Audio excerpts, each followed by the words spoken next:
ஓம் வசுதேவசுதம் தேவம் கம்சசாணூரமர்தனம் தேவகீ பரமானந்தம் கிருஷ்ணம் வந்தே ஜகத்குரும் மூகம் கரோதி வாசாலம் பங்கும் லங்கயதே கிரிம் யத்கிருபா தமகம் வந்தே பரமானந்த மாதவம். மனதோடு புலன்களை அடக்கி வைத்து கொள்ளாதவன் படிப்படியாக வீழ்ச்சியடைகின்ற முறையை கூறிய கொண்டல்வண்ணன் இந்த 64வது ஸ்லோகத்திலே சிதப்பிரக்ஞன் ஒவ்வொரு படிக்கட்டிலே வரிசையாக ஏறும் வழிமுறைகளை விளக்குகின்றார். ராகத்வேஷ வியுக்தைஸ்து விஷயானிந்திரியைச்சரன் ஆத்மவஷ்யைர்விதேயாத்மா பிரசாதமதிகச்சதி. விதேயாத்மா தன் வசப்பட்ட மனதையுடைய சாதகன் ராகத்வேஷ வியுக்தைகி விருப்பு வெறுப்பினின்றும் விடுபட்ட ஆத்மவஷ்யைகி தன்னால் வசப்படுத்தப்பட்ட இந்திரியைகி புலன்கள் மூலம் விஷயான் போக விஷயங்களை சரண் அனுபவித்து கொண்டு பிரசாதம் உள்ள தெளிவை அதிகச்சதி அடைகிறான்.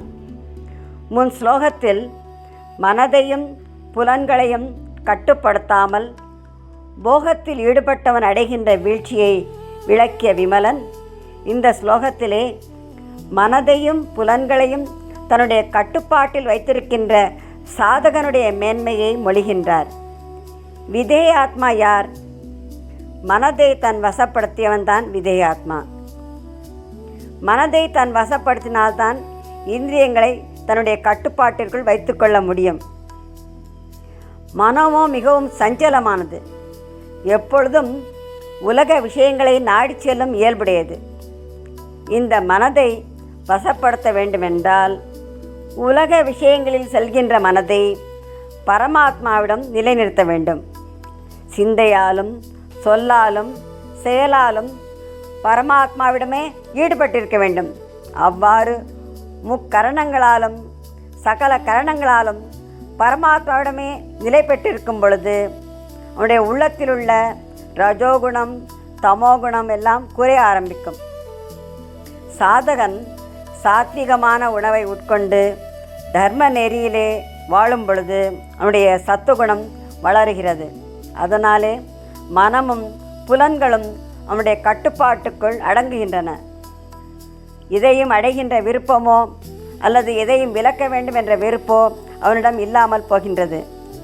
அந்த நிலையிலே ராகத்வேஷ வியுக்தக ராகத்வேஷங்களிலும் விடுபட்டவனாக அவன் இருக்கிறான். அப்பொழுது பிரசாதம் அதிகச்சதி மன தெளிவை அடைந்து ஆத்ம சுகத்தை அனுபவிக்கிறான். ராகத்வேஷ வியுக்தைஸ்து விஷயான் இந்திரியைச்சரன் ஆத்மவஷ்யைர்விதேயாத்மா பிரசாதமதிகச்சதி. ஸ்திதப்பிரக்ஞன் எவ்வாறு சகல துன்பங்களினின்றும் விடுபடுகிறான் என்பதை 65வது ஸ்லோகத்திலே சாமவேத கீதனான சக்கரபாணி சாற்றுகின்றார். பிரசாதே சர்வதுக்கானாம் ஹானிரஸ்யோபஜாயதே பிரசன்ன சேதசோ ஹ்யாஷு புத்தி பர்யவதிஷ்டதே. பிரசாதே உள்ளத்தில் தெளிவு ஏற்பட்டுவிட்டால் அஸ்ய இவனுடைய சர்வ துக்கானாம் எல்லா துக்கங்களுக்கும் ஹானிகி அழிவு உபஜாயத்தே ஏற்பட்டுவிடும். பிரசன்ன சேதசகா தெளிவான மனமுள்ளவனுடைய புத்தியானது ஆஷுகு விரைவிலேயே பர்யவதிஷ்டத்தே பரமாத்மாவிலவே ஸ்திரமாக இருந்து விடுகிறது. மனிதன் தான் செய்த கர்மங்களின் பயனாக இன்ப துன்பத்தை அனுபவிக்கின்றான். புண்ணிய கர்மங்களாலே சுகத்தையும் பாப கர்மங்களாலே துக்கத்தையும் அனுபவிக்கிறான். சாஸ்திரங்களில் விதிக்கப்பட்ட சத்கர்மங்களை செய்வதன் மூலம் அவன் பாபத்தினின்றும் விடுபடுகின்றான். அவனுக்கு மன தூய்மை ஏற்படுகிறது. மனத்துக்கண் மாசிலனாதல் அனைத்தரன் ஆகுல நீர பிற என்று வள்ளுவரும் மன தூய்மையை பற்றி வலியுறுத்தியுள்ளார் அல்லவா.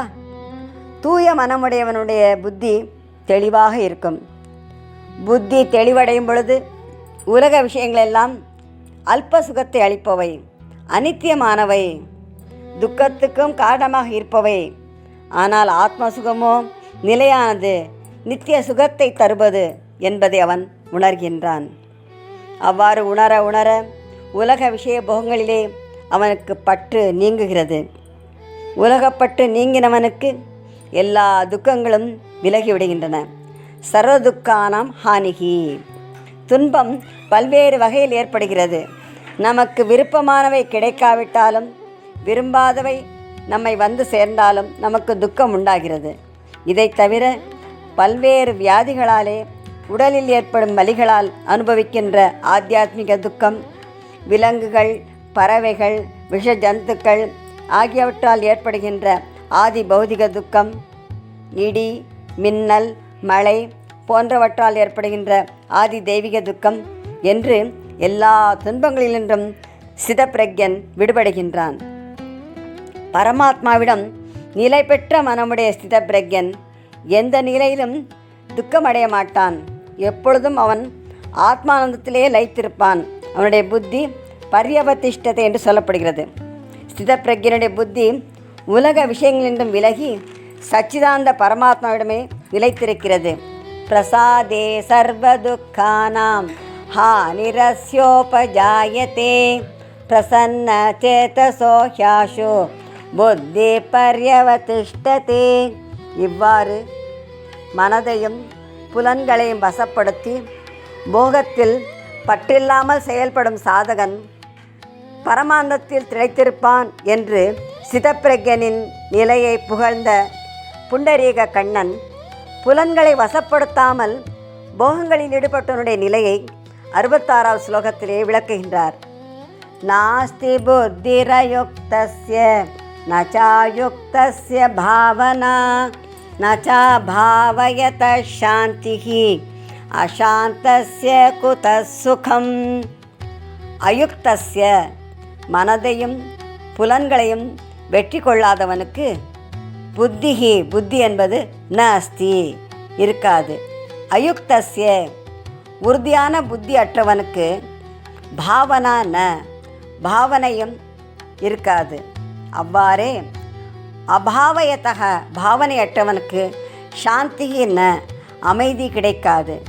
அசாந்தஸ்ய அமைதியற்றவனுக்கு சுகம் சுகம் குதக எப்படி ஏற்படாது என்று கூறப்பட்டது. இங்கு அயுக்தன் என்று கூறப்பட்டது. அயுக்தன் என்ற சொல் மனதையும் புலன்களையும் அடக்காதவனை குறிக்கிறது. யுக்தம் யுஜ் என்றால் இணைவது. அயுக்தன் என்றால் பரமாத்மாவிடம் யாருடைய மனம் நிலை பெறவில்லையோ அவனையும் அயுக்தன் என்ற சொல் குறிக்கின்றது.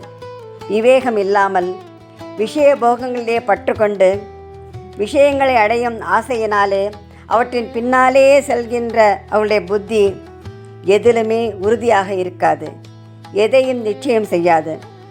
அப்பேற்பட்டவர்களுக்கு பாவனை எப்படி உண்டாகும்? அயுக்தஸ்யன பாவனா என்று சொல்லப்பட்டது. பாவனை என்பது பரமாத்மாவின் சொரூபத்தில் புத்தி நிலைத்திருப்பதாகும். போக விஷயங்களில் ஏற்பட்ட பற்றினாலே பரமாத்மாவை கூட அவன் நினைப்பதே இல்லை என்று சொல்லும் பொழுது நம்முடைய உள்ளம் எப்படி அதில் பரமாத்மாவில் நிலைத்திருக்கும்? அவன் சதா விஷயங்களையே நினைத்து கொண்டிருக்கின்றான். அப்படி நினைப்பவனுக்கு சுகம் உண்டாகுமா? சாந்தி உண்டாகுமா? அபாவயத ந சாந்திஹி. பரமாத்மா சிந்தனையற்றிருப்பதால் அவனுடைய மனம் எப்பொழுதும் தடுமாறிக்கொண்டே இருக்கும். விருப்பு வெறுப்பு, காம குரோத லோப மோக மத மாத்சரியம் என்ற அனைத்திலும் சதா அவனுடைய மனம் உழன்று கொண்டே இருக்கும். அப்படி இருக்கும் பொழுது அமைதி எப்படி உண்டாகும்? அசாந்தஸ்ய குதஸ் சுகம். அந்த அமைதியற்றவனுக்கு சுகம் எப்படி உண்டாகும்? உள்ளத்திலே சாந்தி ஏற்படாமல் எந்நிலையிலும் எந்த உபாயத்தாலும் அவனுக்கு உண்மையான சுகம் என்பது கிடையவே கிடையாது.